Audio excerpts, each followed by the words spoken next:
I am स्पर्श and I am from Delhi. मैंने join की इस वर्कशॉप के बारे में इंस्टाग्राम से पता चला मेरे को, उस पर पोस्ट थी।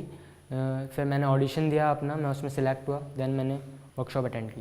I have learn so many new things like voice modulation and lots of thing like observation, focus. मतलब हमें पता भी नहीं था कि इतनी ये चीज़ें भी यूज़ होती हैं इतनी ज़्यादा, और इसको इतनी कंसंट्रेशन के साथ इसको फॉलो करना चाहिए। हमने यहाँ पे बहुत सारी एक्सरसाइजेस की, फन एक्सरसाइज की, जो लगता नहीं है कि हम इतनी हेल्प करेंगे एक्टिंग के लिए, बट वो हमारे लिए बहुत हेल्प करती हैं। एंड हमारे मेंटर्स, टीचर्स भी बहुत अच्छे थे।